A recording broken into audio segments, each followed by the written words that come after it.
బాలకుడిని లాలిస్తోందా అని అడుగుతున్నాడు. లోపల కొడుకు అని తెలుసు, ఆ మాట చెప్పలేకపోతున్నాడు.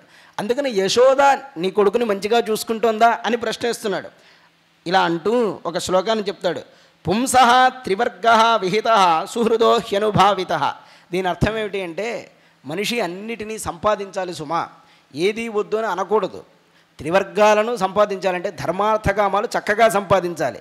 కానీ అవన్నీ ఎప్పుడు సార్థక్యాన్ని పొందుతాయి అంటే తన వారి కోసం తాను సంపాదించినప్పుడు మాత్రమే. వ్యక్తిగతంగా తను మాత్రమే ఉండాలి అనుకున్నప్పుడు వీటి వల్ల ప్రయోజనం అనేది ఉండదు. బంధువులచే ఉద్దేశించబడి ఇవన్నీ కూడా సంపాదిస్తే, అంటే వీళ్ళందరికీ 10 మందికి పెట్టాలి అనే భావంతో ఎవడైనా సంపాదిస్తే అవి చాలా ప్రయోజనాన్ని ఇస్తాయి. అభినవ విద్యాతీర్థస్వామి వారు ఒక మాట చెప్పేవారు. పక్క ఊరు నుంచి ఇంకో ఊరికి వెళ్ళేటువంటి వాళ్ళు ప్రాచీనమైన కాలాల్లో ఎవరైనా పిలిస్తే అన్నం తిందాం కదా అని మొహమాట పడుతూ ఉంటారట. అలా మొహమాట పడేటువంటి కాలంలో ప్రతి వాళ్ళు ఎవరైనా అతిథి మా ఇంటికి రాకపోతారా అని ఎదురు చూసేవాళ్ళట. వెళ్ళడానికి వీళ్ళు బాధపడేవాళ్ళు, పిలవడానికి వాళ్ళు ఉత్సాహపడేవాళ్ళు. అనగా బ్రతిమాలాడాలి వచ్చిన వాళ్ళని, లేకపోతే పక్కవాడి ఇంటి అన్నం తినేవాళ్ళు వాళ్ళు కాదు. ఈ రోజుల్లో ఎలా ఉంది అంటే, వామ్మో వాడు వస్తాడని తలుపు మూస్తాడట, లేదు లేదు నేను వచ్చాను వీడే తలుపు తీసుకుని లోపలికి వస్తాడట. అలాంటి పరిస్థితి ఇప్పుడు ఉన్నదయ్యా ఈ యుగంలో. అతిథి సత్కారాలు చేయడానికి కూడా వీల్లేని పరిస్థితి ఉన్నది అన్నారు. కాసేపు కూర్చోరంటే ఇంటి వాసాలన్నీ లెక్క పెడతాడు నీళ్లు తెచ్చేలోపే. అట్లాంటి పరిస్థితి ఒకటి ఉంటూ ఉన్నది. ఇలాంటి సమయాల్లో నిజానికి నీతులు పనికొస్తాయా అంటే మనం ఏం చెప్తాం, అన్ని రకాలుగాను మొత్తం వ్యవహారపరంగా కూడా చూసుకుంటూ మనం చేయాల్సిన ధర్మాన్ని చేయాల్సిందే. అయ్యో అప్పుడు నందుడు అంటున్నాడు, ఇదంతా పరిశీలించి ఆయన మాటలని చూసి, అహోతే దేవకీ పుత్రాహ కంసేన బహవో హతాహ. నేను విన్నానయ్యా, దేవకీదేవిగా 6 మంది బిడ్డలు పుట్టారట, వాళ్ళందరినీ కంసుడు చంపేశాడట. ఏకావశిష్ట అవ్రజ కన్యాసాపి దివంగత. పుట్టినటువంటి ఇంకొక చిన్న అమ్మాయి కూడా, ఒక శిశువు కూడా అందరూ చూస్తుండగానే ఆకాశానికి ఎగిరి వెళ్ళిపోయిందట కదా. ఇదేం విడ్డూరం. నీకు ఇలాంటి పరిస్థితి కలగడం చాలా బాధాకరం. మనిషిని నియమించేది వాడి యొక్క ప్రారబ్ధమే. ఇది తెలుసుకుని సమానమైన బుద్ధితో ఉంటే చాలా సంతోషంగా ఉండగలుగుతాం. ఇలా అనుకున్నారట ఇద్దరు. అనుకున్న తర్వాత వసుదేవుడు అంటున్నాడు, నందా, ప్రతి ఏడాది రాజుకు కట్టాల్సిన పన్నుని చక్కగా కట్టావు, ఇక నువ్వు ఇక్కడ ఎక్కువ రోజులు ఉండొద్దు సుమా. అపశకునాలన్నీ గోచరిస్తున్నాయి నాకు. నీవు తక్షణమే బయలుదేరి గోకులానికి వెళ్ళు, అక్కడ నువ్వు చేయాల్సినటువంటి పనులన్నీ ఉన్నాయని చెప్పగానే ఆ నందమహారాజు తన యొక్క పరివారాన్నంతా తీసుకుని చక్కగా గోకులానికి వెళ్ళాడు. మరి అక్కడ జరుగుతున్నటువంటి పని ఏమిటి, ఆడవారందరూ కృష్ణుణ్ణి లాలిస్తున్నారు. ఇంకా నందుడు మొదటి నుంచి బయలుదేరాడు కదండి. గోకులంలో గోపాలుడు ఉత్సవాలు చాలా ఆకాశాన్ని అంటే చక్కగా విచ్చలవిడిగా ఆనందంగా ఉన్నారు. అందులో పరిపాలించే రాజుగారు పక్కన లేకపోతే ఇక ఆనందమే వేరు. ఆ విధంగా ఉన్నారు ఆనందంగా. అప్పుడు నజత్ర శ్రవణాదీని రక్షోఘ్నాని స్వకర్మసు కుర్వంతి సాత్వతాం భక్తురు యాతుధాన్యశ్చ జత్రహి. శ్రీహరి గురించి ఒక మాట చెబుతూ అంటారు, ఆ సమయంలో అందరూ ఉత్సవాలు చేసుకుంటున్నారు, హరినామస్మరణ చేస్తున్నారు. చేస్తూ ఉంటే దాని గురించి వ్యాసుడు అంటాడు, ఎక్కడైతే భగవన్నామస్మరణ ఉండదో అక్కడ దుష్టశక్తులు ప్రవేశించడానికి, వాటి యొక్క పెత్తనం సాగడానికి వీలుంటుంది. కానీ ఎక్కడ భగవన్నామం చేస్తున్నారో అక్కడికి రాక్షసులు రాగలుగుతారా అని అంటాడు. అయినప్పటికీ కొంతమంది అక్కడికి వచ్చారు అంటే వాళ్ళకి విష్ణుమూర్తికి ఏదో గొప్ప అనుబంధం ఉన్నది అని తెలియజేయడం కోసం ఆ మాట చెప్పారు. విష్ణువు అక్కడ ఉన్నారు కదా, విష్ణునామస్మరణ జరుగుతుంది కదా. అలాంటి సందర్భాల్లో రాక్షసులన్నీ గోకులానికి ఎందుకు వచ్చాయి, ఆ రాక్షస శక్తులన్నీ అంటే విష్ణువే స్వయంగా వచ్చేలా చేశాడని చెప్పడం కోసం అదంతా చెప్పడం. ఇలా ఉండగా సా ఖేచరి ఏకదా ఒకానొక సమయంలో ఒకానొక ఖేచరి ఆకాశమునందు తిరిగేటువంటి పూతన అనేటువంటి ఆమె నందగోకులానికి వచ్చింది. ఆ సందర్భంలోనే యోషిత్వా మాజడాత్మానం ప్రావిశత్ కామచారిణి అన్నాడు. ఆమె అనుకున్న రూపాన్ని ధరించగలిగినటువంటి శక్తి కలిగినది. నిజానికి పూతనాగ్రహాలు అని అంటారు ఈనాటికి కూడా. గర్భంతో ఉన్నప్పుడు స్త్రీలకు పీడని కలగజేస్తూ ఉంటాయి, లేదా పుట్టినటువంటి శిశువుల్ని సంహారం చేస్తూ ఉంటాయి. వీటిని బాల్యగండములు అంటారు కదండి. ఆ బాల్యగండాదుల్లో వీటి యొక్క ప్రభావాలు ఉంటాయి. ఈ పూతన అంటే ఈ ఒక్క పూతన అనే పేరుని మనం తీసుకోకూడదు. ఈ జాతికి చెందినటువంటి పిశాచాలు చాలా ఉంటాయి.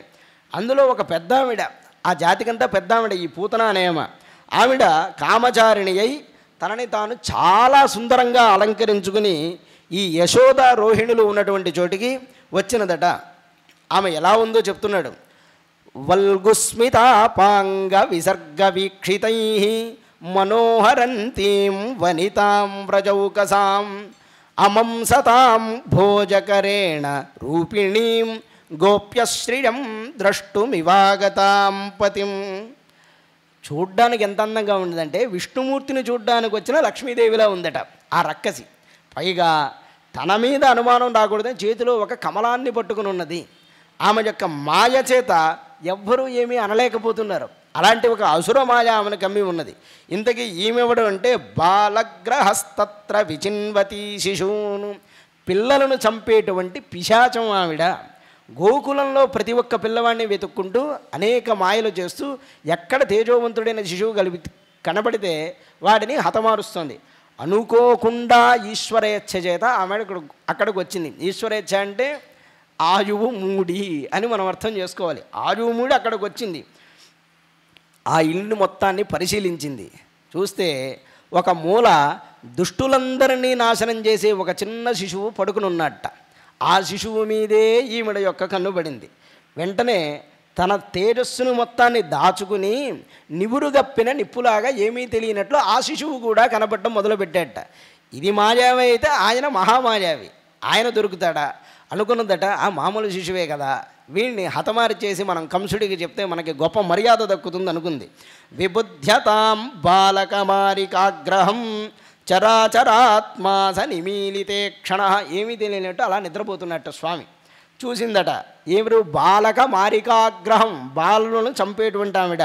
అనంతమారోపజదంకమంతకం యథోరగం సుప్తమబుద్ధిరజ్జుధీ. తెలియనటువంటి పిల్లవాడు తాడుని మహాపెద్ద పాముని, విషపూరితమైన పాముని తాడు అనుకుని అలా పట్టుకుని ఎలా మెడలో వేసుకుంటాడో ఆ శిశువు గురించి తెలియక అతన్ని ఒళ్ళో పడుకోబెట్టుకుందట. అనంతమారోపజదంకమంతకం యథోరకం సుప్తమబుద్ధిరజ్జుధీ తాం తీక్ష్ణ చిత్తామతి వామచేష్టితాం వీక్ష్యాంతరా కోశ పరిచ్ఛదాశివతు. చూడడానికి చాలా అందంగా ఉంది, దేవస్త్రీన అన్నట్లుగా ఉన్నది, అనేకమైన సంస్కారములు కలిగిన ఆవిడ అన్నట్లున్నది. కానీ వరలో ఉన్నటువంటి ఖడ్గం వలె దాని ఆలోచన మాత్రం చాలా పదునైనది సుమా. ఆ రోహిణి యశోదరిద్దరు చూస్తూ ఈమె ఏం చేస్తుందని అవాక్కై చూస్తున్నారు, అంతే, ఏం అనలేకపోతున్నారు. ఆ సమయంలో ఆమె తస్మిన్ స్తనం దుర్జర వీర్యముల్బణం. దుర్జర వీర్యం అంటే అరగగొట్టుకోవడానికి వీలు లేనటువంటి విషం కలిగినటువంటి స్తన్యం గలది. అట్లాంటి ఆమె ఘోరాంకమాదాడ శిశోర్దదావథ. తన భయంకరమైన ఒడిలో ఉంచుకొని పాలు ఇచ్చి తాగురా నాయన అంటూ ఉన్నదట. వీళ్ళందరూ వారిస్తున్నారు, వద్దమ్మా వద్దమ్మా అంటున్నా. అయ్యయ్యో లేదు లేదు, ఇట్లాంటి వాడికి స్తన్యం ఇవ్వాలన్నదట. అంతకంటే ఆవిడతో ఏం పలకలేకపోతున్నాడు. స్వామి అదంతా చూస్తున్నాడు. చూసి చూసి ఇప్పటికీ ఎంతమందిని చంపావు, ఎంతమందిని నాశనం చేశావో, ఇక చాలులే అని ఆమె హృదయాన్ని గట్టిగా ఒత్తి ఆ హృదయంలో ఉన్న విషం మొత్తాన్ని కృష్ణ పరమాత్ముడే తాగేసేట. కొంచెం కాదు, మొత్తం విషాన్ని కృష్ణుడే తాగేసేట. ఇక క్షీరంతో పాటు ప్రాణాలను కూడా లాగేసుకుంటున్న ఈ దివ్య శిశువు యొక్క ప్రభావాన్ని తట్టుకోలేక అరుస్తోంది. సా ముంచ ముంచాలమితి ప్రభాషిణి. ముంచ అంటే విడిచిపెట్టు అని అర్థం.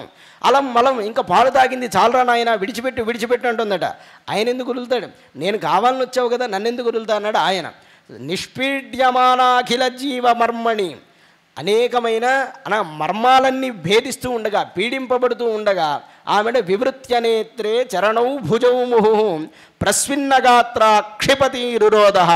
రెండు కళ్ళు తేలవేసి చేతులు కాళ్ళు కొట్టుకుంటూ పెద్ద ఆర్తనాదం చేసిందట. దేహమంతా చెమటతో తడిసి ముద్దైపోయింది. తస్యాస్వనేనాతి గభీరరంహస సాద్రమహీద్యౌశ్చ సచాల సగ్రహ. అప్పుడు ఆమె అరిచిన అరుపుకి గ్రహాలు సముద్రాలు కూడా తట్టుకోలేకపోయాట. అంత గట్టిగా ఆ ప్రాణభీతితో అరిచినదామె. క్రింది లోకాలు కూడా కదలాడిపోయాయి, దిక్కులు మ్రోగిపోయాయి, పిడుగుపడిందా అన్నట్లుగా ఉన్నది. నిశాచరీర్థం యథినస్తనాం వ్యసు. ఈ విధంగా పీడింపబడినటువంటి ఆ రాక్షసికి ప్రాణాలు పోయాయి. రాక్షసులకి ప్రాణాలు అంటే మరణించేటువంటి సమయంలో నిజరూపం కలుగుతుంది కదండి, అది రాక్షసులకు ఉన్నటువంటి పద్ధతి. తినేటప్పుడు కొన్ని సందర్భాల్లో నిజరూపం కలుగుతూ ఉంటుంది. ఆ విధంగా అతిపెద్దదైనటువంటి దేహంతో నోరు వెళ్ళబట్టి వజ్రంతో కొట్టినప్పుడు వృత్రాసురుడు ఎలాగ భూమి మీద పడ్డాడో అదేవిధంగా ఆ రాక్షసి గొల్లపల్లెకు బయటపడిపోయిందట. కృష్ణ పరమాత్ముడు అక్కడ అన్నిటినీ చూస్తున్నాడు కదా, గొల్లపల్లెలో పడితే అనేకమైన ప్రాణాలు పోతాయి. కనుక ఆమె అలా గాలిలో ఎగురుతూ వెళ్తున్నప్పుడు ఎక్కడ ఆమెని పడగొట్టాలో అదే విధంగా పడగొట్టాడు కృష్ణ పరమాత్మ. ఆమె దేహం అట కింద పడుతూ 6 క్రోసుల దూరం విస్తరించింది అంటారు. క్రోసు అంటే నాకు జ్ఞాపకం 2.5 మైలు అని అర్థం. నేను ఒకప్పుడు చదివిన జ్ఞాపకం ఉన్నది. 2.5 మైలు ఒక క్రోస్ అంటే 6 క్రోసుల దూరం ఉన్నదట ఆ యొక్క పూతన దేహం. అంత పెద్ద దేహం. అక్కడున్న చెట్లన్నీ నుగ్గైపోయాయి. అది గొప్ప ఆశ్చర్యాన్ని కలిగించింది. ఎలా ఉన్నది ఆమె దేహాన్ని వర్ణిస్తున్నాడు. దేహమేమో భయాన్ని గొలుపుతోంది.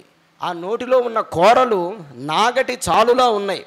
ఆమె ముక్కుపుటాలు కొండ గుహల్లా ఉన్నాయి. ఆమె యొక్క హృదయం అంతా కొండ నుంచి జారిపడిన బండలు ఎలా ఉంటుందో అలా ఉందట హృదయ భాగం అంతా. ఎర్రని జుట్టు విరబోసుకుని అతి భయంకరమైనటువంటి దేహంతో ఆమె కింద పడిపోయిందయ్యా. ఈమెడే బలిచక్రవర్తి కూతురు. ముందు జన్మలో బలిచక్రవర్తి కూతురేమ. ఆ దేహాన్ని యొక్క కన్నులున్నాయే ఇవి చీకటి బావులలాగా ఉన్నాయట, అంత లోతుగా ఉన్నాయి. ఇసుక తిన్నెల వలె ఉన్నదట వెనక భాగం అంతా. చేతులు తొడలు మొదలైన భాగాలన్నీ భయంకరంగా ఉంటే పొట్ట భాగం నీరు లేని సరస్సులాగా ఉన్నది అన్నాడు. అంటే అంత విశాలంగా ఉన్నది ఆమె యొక్క శరీరం అంతా.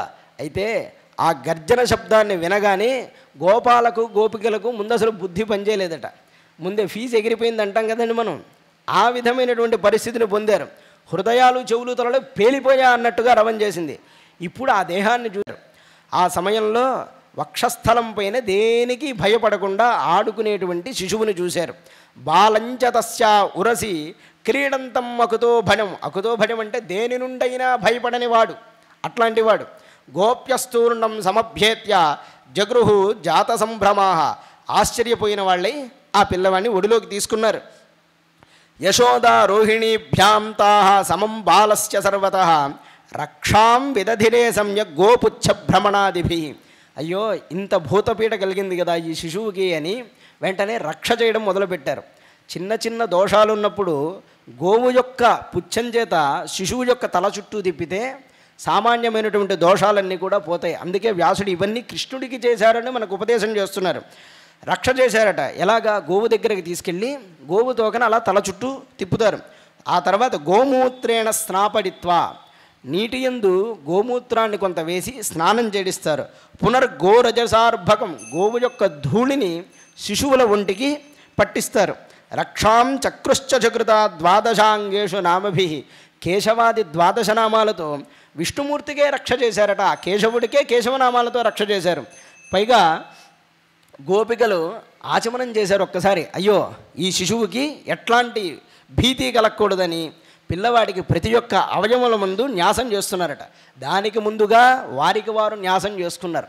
అలాంటి న్యాసాలు చేసుకునేటువంటి విధానం ఉన్నది. ఆడవారు కూడా పఠింపదగినటువంటివి చక్కగా చేసుకునే మంత్రాలు ఉన్నాయి. పాతు కేశవ మాం పాహి మాం పాతు కేశవ అనేటువంటి, శిరఃపాతు కేశవ హృదయం మే రక్షతు అనేటువంటి మంత్రాలన్నీ కొన్ని ఉంటాయి. వాటి ద్వారా ఆడవారు కూడా న్యాసాదులు చేసుకుని ఆత్మరక్షణ పొందవచ్చు. వాళ్లకున్నటువంటి అనుష్ఠానాలు ఆ రోజుల్లో అలా ఉండేవి, అంత జ్ఞానం ఉండేది. గోపికలు న్యాసం చేసి ఈ విధంగా అంటున్నారు. అవ్యాత్, అవ్యాత్ అంటే కాపాడుగాక అని అర్థం. అవ్యాద్ అజహ, పుట్టుకలేనటువంటి వాడు నిన్ను కాపాడుగాక, నీ పాదములను కాపాడుగాక.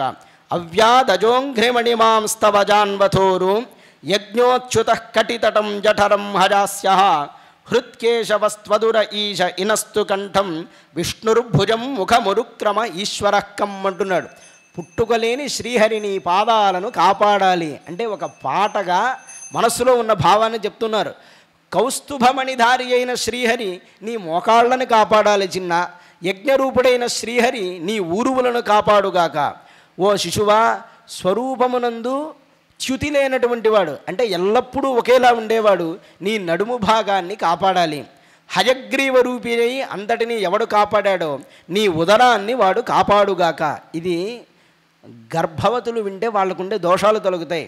ఇది నిత్యం పారాయణ చేసుకున్న గొప్ప స్తోత్రం ఇది. కనుక దీనిలో నేను శ్లోకం చదవకుండా ఎగ్గొట్టడం కుదరదు. కాబట్టి మీరు విసుగొచ్చినా దయచేసి వినవలసిందే, నేను అలా చెప్పవలసిందే. శ్రీహరి నీ గుండెను కాపాడుగాక,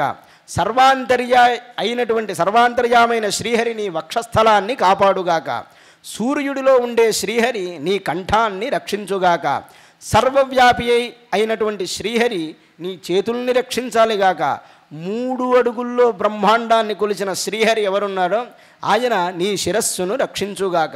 ఈ విధంగా రక్ష చేస్తున్నారు. చక్రియగ్రత సహగద హరిరస్తు పశ్చాత్. చక్రియగ్రత సహగద అంటే గదను చక్రంగా తిప్పేటువంటి వాడు ఎవరున్నారో ఆ చక్రి శ్రీ మహావిష్ణువు గదతో చక్రంతో కూడి నిన్ను వెనుక వైపు ముందు వైపు రక్షిస్తూ ఉండుగాక. త్వత్ పార్శ్వడోహో ధనురసి మధుహాజనశ్చ. కత్తిని చేతపట్టిన ఏ శ్రీహరున్నాడో ఆయన పక్క వైపులో రక్షించుగాక. కోణేషు శంఖ ఉరుగాడ ఉపర్యుపేంద్ర తార్క్ష్య క్షితౌ హలధర పురుష సమంతాత్. గరుడారూఢుడైన శ్రీహరి నాగలిని ధరించేటువంటి సంకర్షణుడు నేలపైన అన్ని దిక్కుల యందు నిన్ను కాపాడుతూ ఉండుగాక. ఇంద్రియాణి హృషీకేశ. నీ ఇంద్రియములను జడించిన శ్రీహరి రక్షించాలి. హృషీకం అంటే ఇంద్రియాల యొక్క సముదాయం అని అర్థం. అలాంటివాడు నీ ఇంద్రియాలని రక్షించాలి. ప్రాణాన్ నారాయణోమతు. నీ ప్రాణములను ఆ వైకుంఠ నారాయణుడు ఎప్పుడూ రక్షించుగాక. ఎవరికి చెప్తున్నారు? నారాయణుడికే ఇదంతా చెప్తున్నారు. శ్వేతద్వీపపతి అయిన నారాయణుడు నీ చిత్తాన్ని రక్షించాలి. శ్వేతద్వీపపతిశ్చిత్తం మనోయోగేశ్వరోవతు. నీ మనస్సు యోగీశ్వరుడైన నారాయణుడు రక్షించుగాక. నిజానికి విష్ణుమూర్తి స్థానంలో సరే, విష్ణుమూర్తికి ఎంత వినోదంగా ఉంటుందండి ఇలా జరుగుతూ ఉంటే. ఆ స్థానంలో నిజంగా మనమే ఉన్నా మనకే ఆనందంగా ఉంటుంది. అంటే విష్ణుమూర్తి స్థానం అని అనుకోండి, సహజంగా మనం ఉన్నప్పుడు ఎక్కడికైనా వెళ్ళినప్పుడు మనకి తెలియకుండా మన గురించే చెబుతూ ఉంటే ఎలా ఉంటుంది? అబ్బో అనుకో. అలాంటిది ఈ లోకాన్నంతా పాలించే స్వామిని ఒక చిన్న తొట్టిలో పడుకోబెట్టి నారాయణుడే నీకు రక్ష చేయాలి అంటూ ఉంటే ఆ లీలని విష్ణువు మనసులో ఎంత ఆనందంగా భావన చేస్తూ ఉంటారు. ఇంద్రియాధిపతి అయిన శ్రీహరి నిన్ను కాపాడాలి అంటూ అనేక రకాలుగా స్తుతి చేశారు. పృష్ణిగర్భ. ప్రాచీన కాలంలో పృష్ణి అనేటువంటి ఆవిడికి పుట్టాడు ఈ విష్ణుమూర్తి. ఈయన నీ బుద్ధిని ఎప్పుడూ కాపాడాలి. భగవంతుడైన నారాయణుడు ఆత్మానం భగవాన్ పరహ. నీ ఆత్మను రక్షించుగాక అనగా నీ బుద్ధిని కాపాడాలి. క్రీడంతం పాతు గోవింద. అటూ ఇటూ తిరుగుతూ ఆడుకుంటున్న నిన్ను గోవిందుడు కాపాడాలి. శజానం పాతు మాధవ. మాధవుడైన హరి పడుకునేటువంటి నిన్ను కాపాడాలి, అనగా శయనించిన నిన్ను కాపాడాలి. దిక్కుమాలిన సినిమా పాటలు పిల్లలు పడుకునేటప్పుడు పాడే కంటే ఇలాంటి స్థుతులు చదువుతూ పిల్లలకి అలవాటు చేస్తే చిన్నప్పటి నుంచి వాళ్ళలో అతి గొప్పమైన సంస్కారాలు ఉంటాయి, ఏమాత్రం సంశయం లేదు. నాకు తెలిసిన ఒక స్నేహితుడు ఉన్నాడు. ఆయనకి ఎంత పట్టుదల అంటే ఎలా అయినా ఒక సత్పురుషుడికే నేను జన్మనివ్వాలనుకున్నాడు. భార్యకి గర్భం వచ్చింది మొదలు ఆయన నిరంతరం వివేకానంద సాహిత్యాన్ని చదివాడు. తెలుసండి, పుట్టినటువంటి వాడు కూడా అలాంటి సద్గుణాలే వచ్చాయి. ఆశ్చర్యం. అంటే అన్ని చోట్ల అలా అవుతుందా అంటే కొంత పుట్టే జీవుడి సంస్కారం కూడా ఉంటుంది, కానీ మన ప్రయత్నాన్ని ఆ జీవుడు అందుకోగలుగుతాడు. గర్భంతో ఉన్నప్పుడు ఎవరైనా స్త్రీమూర్తులు మంచి మంచి విషయాల్ని వినడం వల్ల ఆ గర్భస్థ శిశువుకు అవన్నీ అలవాటు అవుతాయి. లేకపోతే మీరు చెప్పండి, పుట్టినటువంటి 1 సంవత్సరంలోపే ఫోన్ ఎలా వాడాలో వాడు టెక్నాలజీ నేర్చుకుంటున్నాడంటే ఎక్కడి నుంచి వస్తుంది అదంతా? చిన్నప్పుడు మనం అంతా పుట్టాం కదా, మనకి మరి అవన్నీ లేవు. మరి ఈ సమయంలో వాడు మొత్తం కడుపులోనే అన్నీ నేర్చేసుకుంటున్నాడు. ఎక్కడి నుంచి వస్తాం? మన నుంచే లోపలికి వెళ్తుంది. కనుక అన్నీ నేర్పించాలి. అవి ఉండకూడదన్న ఉద్దేశం కాదనుకోండి, అది ఉండాలి. మనం ఉండాల్సినటువంటి విధానాన్ని, ధర్మాచరణాన్ని కూడా ఏర్పాటు చేసుకోవాలి. వ్రజంతమవ్యాద్వైకుంఠ ఆసీనంత్వాం సృజపతి భుంజానం యజ్ఞ భుక్పాతు సర్వగ్రహ భయంకర. యజ్ఞభాగాలను భుజించేటువంటి వాడు, సర్వగ్రహ భయంకరుడు, సకల పిశాచాలకి భయాన్ని గొల్పేయే నారాయణుడున్నాడు. ఆయన భుజించేటప్పుడు నిన్ను రక్షించుగాక.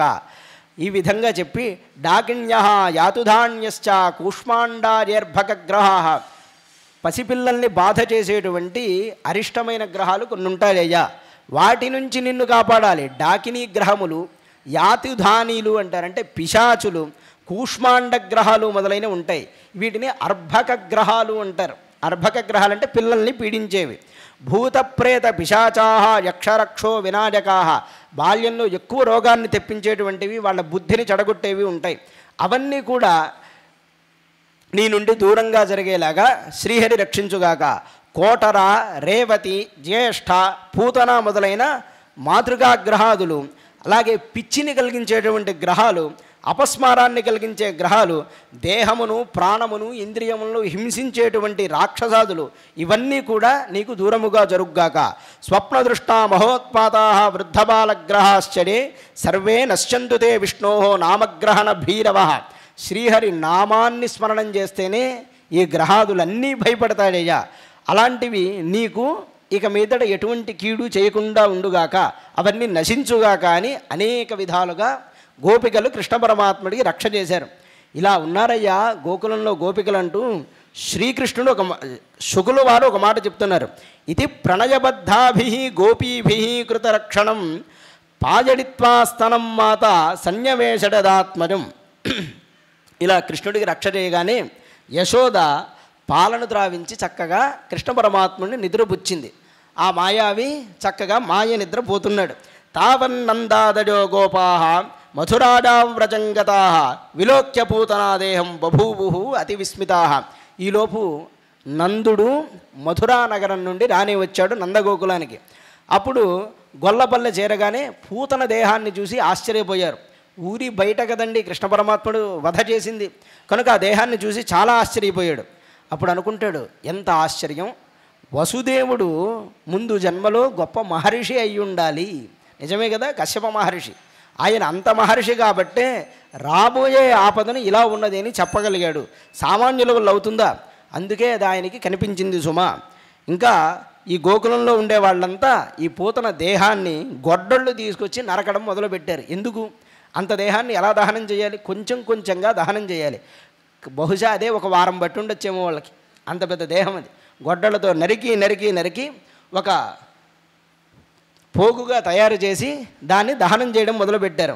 అయితే కృష్ణ పరమాత్ముడికి స్తన్యం ఇవ్వడం చేత, కృష్ణ పరమాత్ముడు ఆమె ప్రాణాలను గ్రహించడం చేత ఆమె శరీరంలో ఉన్న దోషమంతా తొలగి ఆ దేహాన్ని దహిస్తున్నప్పుడు అత్యంత సుగంధాలు వచ్చాయట పూతన దేహం నుండి. అలా రాగానే అక్కడ ఒక మాట అంటారు వ్యాసుడు, ఒక రాక్షసి కృష్ణుణ్ణి చంపాలని వస్తేనే దాని దేహం అంత పవిత్రమై సుగంధం వస్తుంది, ఇక యశోదాదులకు ఎంతటి భాగ్యమో కదా అంటారు. నిజమే, పరమాత్ముడిని తండ్రిగా కొడుగ్గా పొందిందంటే ఎంత గొప్ప విషయం అది. అంతటికీ తండ్రి ఆయన్ని కొడుగ్గా పొందింది. ఇక వాళ్ళు ఎలాంటి గతి పొందుతారో మనం చెప్పగలమా? పైగా గోపికలు కృష్ణుడికే రక్ష చేశారు. అలాంటి వాడికి కృష్ణుడు ఎప్పుడు రక్షగా ఉంటాడు కదా. పద్భ్యాం భక్త హృదిస్థాభ్యాం వంద్యాభ్యాం లోకవందితై అంగం యస్యాసమాక్రమ్య భగవాన్ అపిబత్స్తనం అన్నారు. యాతుధాన్యపి సా స్వర్గమవాపజననీగతిం కృష్ణభుక్త స్తనక్షీరా కృష్ణభుక్తస్తనక్షీరా కిముగావోను మాతర. కృష్ణ పరమాత్ముడు పూతనని ఎంతో దూరం తీసుకెళ్ళి ఆమెను గట్టిగా పట్టుకుని అడ్డంగా పడవేసి అంత దారుణంగా చంపితేనే అలాంటి గతిని పొందింది.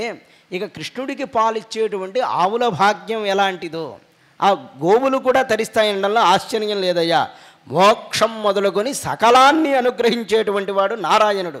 ఆయన దేవకీపుత్రుడైనటువంటి యశోద మొదలైన వాళ్ళ దగ్గర తృప్తిగా పాలన తాగుతూ ఆనందంగా గడుపుతున్నట్ట.